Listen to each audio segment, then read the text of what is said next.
get a job. You can go and get counseling. You can travel. You can do anything literally that you want. And I just wanted to remind you of that in case you forgot it. So that then leads us to the last thing that I wanted to share with you, which I've been thinking a lot about, which is around being an open-minded person. So most of you have seen in the title of today, I wrote down a statement which I read by a very famous poet, a guy called Mark Nepo.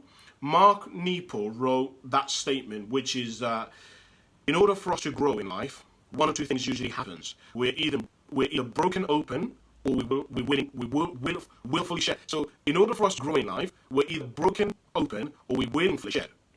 And one of the things that I was thinking about is how many of us in life don't understand that we're not open-minded. This morning, I was having a conversation with a work colleague. Most of you know that I work in Tesco's in the morning whilst I'm training to become a counsellor. And this morning, I was talking to a colleague, and my colleague said to me, Kasim, how's your counselling training going? I said, it's wonderful. We had a conversation about it. She then said to me, how much does it roughly cost? Like, how much do you get paid as a counsellor? And I said to her, well, as a counsellor, you can range anywhere from £40 an hour up to like £5,000 an hour. And she said to me, that's ridiculous. Why would somebody pay somebody £5,000 an hour? That's insane. She said, that person can easily go to their family and ask for advice, and the advice would be free. And so I had to explain to my friend Chloe, my colleague, I had to explain to her that, yes, absolutely. In life, if you need kind of practical advice, a lot of the time your family can give you that advice. For example, if you're choosing between, should I go for work for Virgin or should I go and work for BT? You can weigh it up, and it's a pretty easy decision to kind of come up to, right? And you can take the advice of your family. The issue that happens is when your family are giving you advice that is not in your best interest. And it's hard to believe that your family can give you advice which isn't in your best interest. And one of the things that I'm sharing with Chloe is, look, Chloe, usually if you come from your family thinks like you, your family has a similar background to you, your family has similar traditions, your family usually has the same views. So unfortunately, a lot of the time, your family cannot give you any information that can usually be of benefit to you. And I explained to her that a lot of the time, actually, much of the conflict that happens within our lives is related to our family. Our other half, a work colleague. Usually the conflict that we have is with people who are known to us, right? It's no surprise, as one of the things that I found out, which was a bit of a shock to me, that when somebody is murdered, one of the first people that they look for as a suspect are the people who are the closest to them. The wife, the husband, the sister, the brother, the mother. And this was a bit of a shock to me when I first started looking at it, because I was like, if somebody's called up that their wife or their husband has been murdered, why would you then suspect that they have done it? But of course, only our family members and people who know us would drive us to the point where we would be prepared to kill them, right? And so one of the things that I was explaining to Chloe is, look, Chloe, there are kind of three things that a counselor or a therapist is able to offer you that your family cannot. Number one, they can offer you perspective. So they can give you the perspective based on their perspective, your perspective, your mum's perspective, your boss's perspective. In other words, they can step into the skin of somebody else and have the ability to tell you what that person wants or is trying to get. The other second thing that a counsellor is able to do is that they're able to give you motive. Most of us judge people based on what they do, not the reason why they do it. We judge ourselves by what we do, not what we do, not what we've actually done. And so a great counsellor would be able to say to you, well, the reason why you and your mum conflict, and this is the example that I gave Chloe. I said, a lot of people have a lot of conflict with their parents, their mum, their dad, and a lot of people will blame their mum. Well, my mum is too controlling. Well, my dad is too aggressive. My dad is too protective. And one of the things that I shared with Chloe is, a lot of the times, the problem isn't to do with the parents. The problem is to do with the actual person who's making the complaint. because they haven't learned how to set boundaries between them and their parents. They haven't learned how to be able to communicate what they're feeling and how they're feeling and their point of view to their parents. And so, I said to Chloe that, look, if you genuinely say to somebody, stop, right? Mum, you cannot come round to my house whenever it is that you want, right? Dad, you cannot just simply keep calling whenever it is that you want, when I'm at work, when I'm with people, when I'm on holiday. You can't just call me whenever it is that you want. Right? Mum, you cannot come round to our family home and tell my wife how to raise our child and tell her how to put the cupboards and how this is wrong or how that is wrong. You can't do that. And the person usually hasn't been able to do that, which is part of the reason why their parents keep breaking these barriers and these boundaries. And I was explaining to her that part of the major reason this happens is because a lot of the time, and this is essentially the reason why you go to see a counsellor, is because you go to the counsellor so that they can help you to become a more open-minded kind of person. Because usually, the whole reason why a couple go to a counsellor is because they're deadlocked.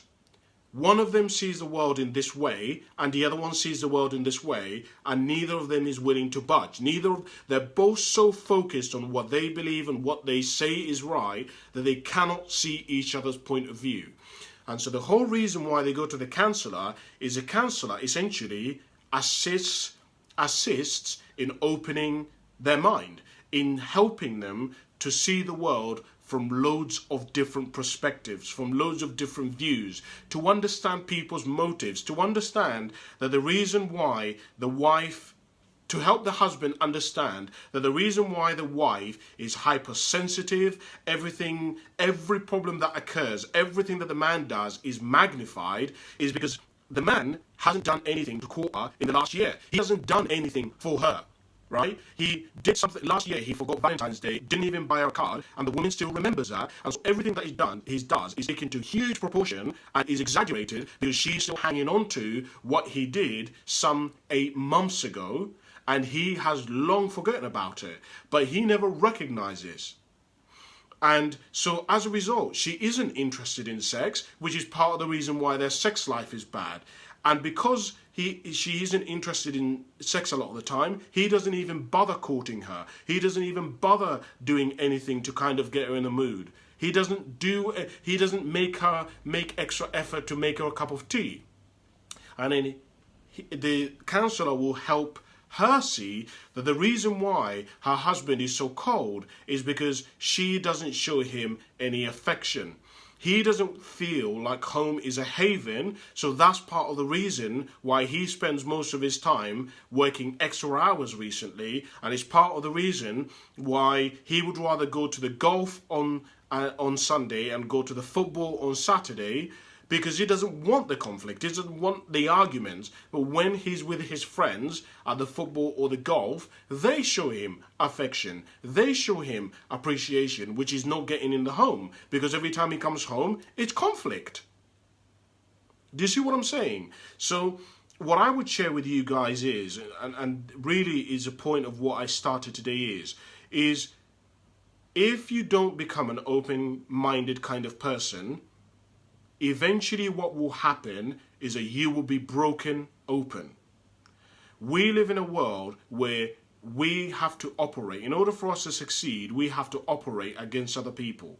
And the reality of life is, if you don't grow, if you don't become an open-minded kind of person, if you don't learn to see the world from other people's perspectives, it's going to turn you sour and dark, because you're going to believe that everybody's out to get you. Everybody has bad intentions. You can't trust anyone. Everybody's out to lie, to manipulate. This is the perspective and the point of view in which you will see the world. But when you become open-minded and ask, well, why is this person doing this? Why is a bully bullying? Could it be that the reason why a bully is bullying is because that they are being bullied themselves? You start asking, why does this person hate me so much? Is it that I'm doing something that is triggering something in them? that they had in their childhood? Is the way that I speak remind them of the way, and because of the way that I speak is very condescending, is it reminding them of how their dad or their brother or their sister used to speak to them when they were growing up? When you begin to see the world from this kind of perspective, from this open-minded kind of perspective, honestly, the depth of relationships that you can have, the depth of knowledge, the depth of excitement, the depth of abundance that you can have in your life is honestly cannot be measured. And it's just something that I would share with you and I would ask you to really think about, which is ultimately, are you an open-minded kind of person? You may say you're open-minded, but do people see you as open-minded?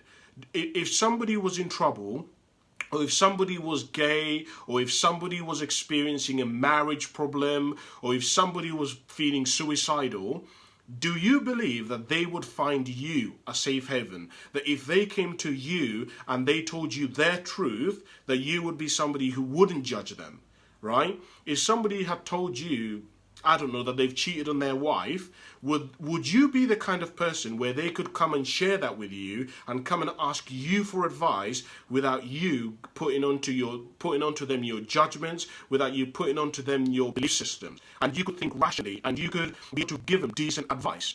Everybody says that they would, but the reality of life is most people don't go to people, and there's a reason for that, because most of us are not open-minded kind of individuals. And so it's just something that I thought that I would share with you, and I thought that you would want to think about, and I hope that it adds some value to the quality of your life. So that's it, guys. That is this week's episode. I don't know whether it's been useful for you or not. Have you started your journal entries? Have you started to write down what success means to you? Have you started to write down what lessons you've learned this week? What have you learned about you? What have you learned about some of your patterns? What have you learned about what it takes to be successful? What have you learned this week about what it takes to have a great marriage? Tell me the 5 keys to a great marriage. If your next door neighbor's child came to you and they said to you, I'm looking for some advice on what I should do after my A-levels, what are the 3 pieces of advice that you would give the child based on your life, based on your experience, based on your observation of life? What 3 pieces of advice would you give them about what to do after they leave university, after they leave college? Just something for you to think about. Thank you very, very much for watching, guys. I hope today has been useful for you and has added some value to the quality of your life. I'd ask you once again to like and subscribe to our channel, Custom Motive, on YouTube if you want more of this stuff. But apart from that, thank you very, very much for watching, and I'll speak to you soon. Bye for now.